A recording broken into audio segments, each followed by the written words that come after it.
क्या बेऊर जेल में हाल ही में हुई छापेमारी के बाद बिहार सरकार ने सबसे बड़ा प्रशासनिक एक्शन ले लिया है? आखिर क्यों एक साथ कई जेल अधिकारियों का तबादला किया गया? क्या यह सिर्फ एक सामान्य ट्रांसफर है या फिर इसके पीछे जेल प्रशासन को लेकर सरकार की कोई बड़ी रणनीति है? बेऊर जेल में आखिर ऐसा क्या हुआ? क्या पूर्णिया, समस्तीपुर, मधुबनी और शेरघाटी से अधिकारियों को तत्काल पटना बुलाया गया? क्या इससे जेल की सुरक्षा व्यवस्था जो है वो बदलने वाली है? आज के इस रिपोर्ट में हम आपको बताएंगे इस पूरे घटनाक्रम की पूरी कहानी और समझाएंगे इन तबादलों का मतलब आखिर क्या है। इसलिए वीडियो को अंत तक जरूर देखिएगा। नमस्कार, आप देख रहे हैं YBN बिहार झारखंड और मैं हूं डॉक्टर सुरजीत सिंह। बिहार की सबसे चर्चित जेलों में शामिल आदर्श केंद्रीय कारा बेऊर एक बार फिर से ये जो है वो सुर्खियों में है।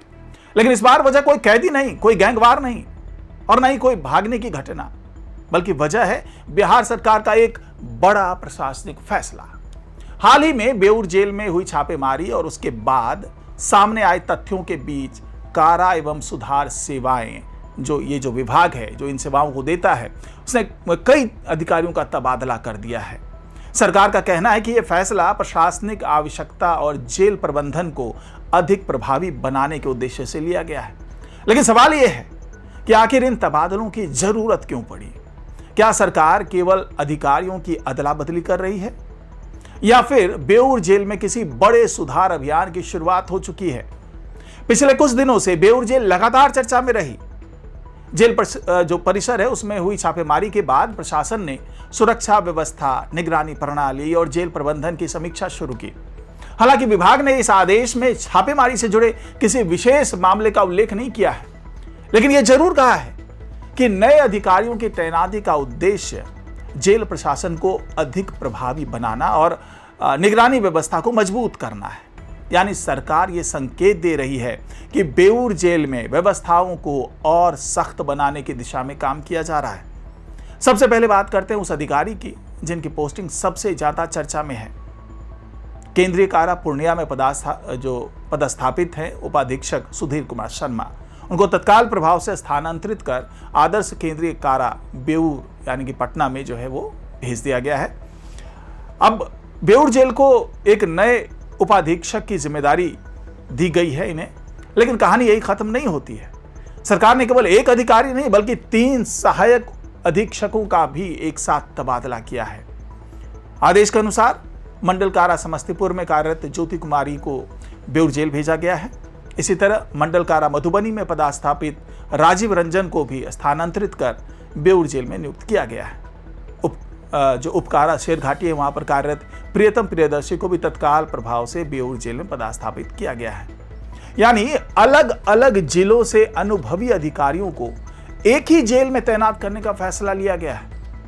कारा एवं सुधार सेवाएं विभाग की ओर से जारी आदेश में साफ कहा गया है कि सभी जो ट्रांसफर होकर के आए अधिकारी हैं वो बिना किसी देरी के अपने नए पदस्थापन स्थल पर सहयोग सुनिश्चित करें। इसका मतलब यह है कि विभाग इस बदलाव को लेकर गंभीर है और चाहता है कि नई टीम जल्द से जल्द बेऊर जेल की जिम्मेदारी संभाले। प्रशासनिक भाषा में देखें तो यह केवल एक नियमित ट्रांसफर नहीं है, बल्कि प्राथमिकता के आधार पर किया गया स्थानांतरण माना जा रहा है इसे। अब यहां एक महत्वपूर्ण सवाल उठता है, आखिर बेऊर जेल को लेकर इतनी संवेदनशीलता क्यों दिखाई जाती है?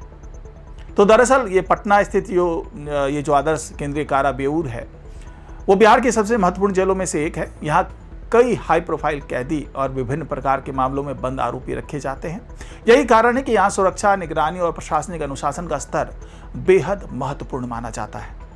अगर ऐसी जेल में किसी भी प्रकार की प्रशासनिक कमी सामने आती है तो उसका असर पूरे कारा तंत्र पर पड़ सकता है। अब सबसे बड़ा सवाल यही है कि क्या यह केवल अधिकारियों का तबादला है या फिर बिहार सरकार जेल प्रशासन में व्यापक सुधार की शुरुआत कर चुकी है? सरकार ने अपने आदेश में स्पष्ट कहा है कि ये जो निर्णय है वो प्रशासनिक आवश्यकता और कारा प्रबंधन को अधिक प्रभावी बनाने के उद्देश्य से लिया गया है।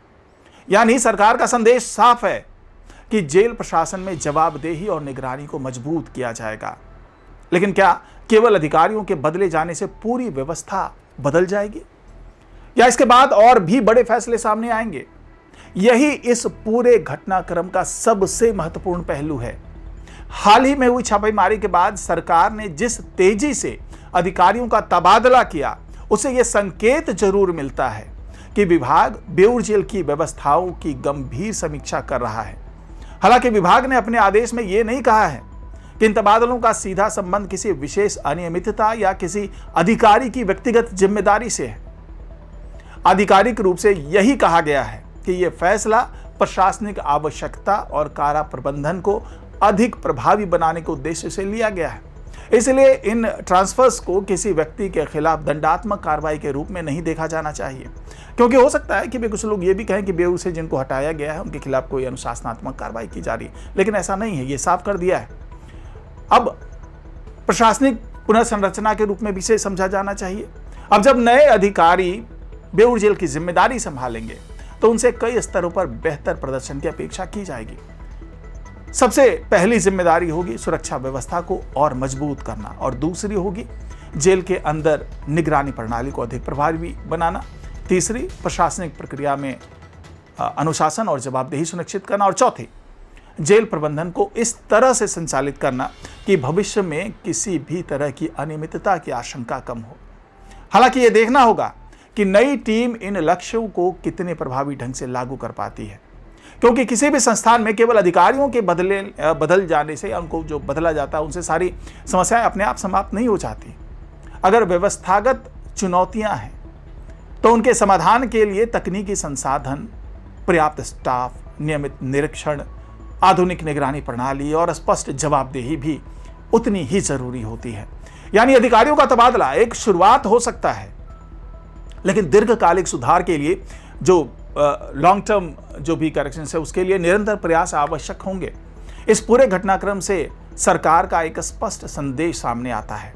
अगर किसी महत्वपूर्ण संस्थान में प्रशासनिक स्तर पर सुधार की जरूरत महसूस होगी तो विभाग आवश्यक बदलाव करने से पीछे नहीं हटेगा। बेऊर जेल में नई टीम की तैनाती को इसी दृष्टि से देखा जा रहा है। यह भी संभव है कि आने वाले समय में विभाग अन्य जेलों की कार्यप्रणाली की भी समीक्षा करे और जहां आवश्यकता हो वहां भी प्रशासनिक बदलाव किए जाए। कुल मिलाकर बेऊर जेल में अधिकारियों के तबादले को बिहार सरकार के एक महत्वपूर्ण प्रशासनिक कदम के रूप में देखा जा रहा है। विभाग का कहना है कि इसका उद्देश्य कारा प्रबंधन को अधिक प्रभावी बनाना और निगरानी व्यवस्था को मजबूत करना है। हालांकि इन तबादलों के वास्तविक प्रभाव का आकलन आने वाले समय में ही हो सकेगा, जब नई टीम अपना काम शुरू करेगी और उसके परिणाम सामने आएंगे। बेऊर जेल में हुए ये तबादले केवल अधिकारियों के नाम बदलने की खबर नहीं है, बल्कि बिहार के जेल प्रशासन में चल रहे सुधार प्रयासों का एक अहम हिस्सा भी हो सकते हैं। अब ये देखना दिलचस्प होगा कि नई टीम इन जिम्मेदारियों को किस तरह निभाती है और क्या इससे जेल प्रबंधन में वास्तविक सुधार दिखाई देता है। आपकी क्या राय है? क्या इस तरह के प्रशासनिक बदलाव जेल व्यवस्था को और मजबूत बना सकते हैं, या फिर सुधार के लिए इससे भी बड़े कदम उठाए जाने की जरूरत है? अपनी राय हमें कमेंट बॉक्स में जरूर लिख करके बताइएगा। अगर आपको हमारी ये रिपोर्ट पसंद आई हो तो वीडियो को लाइक करें, अपने दोस्तों के साथ शेयर करें और हमारे चैनल को सब्सक्राइब करना बिल्कुल ना भूलें। नमस्कार।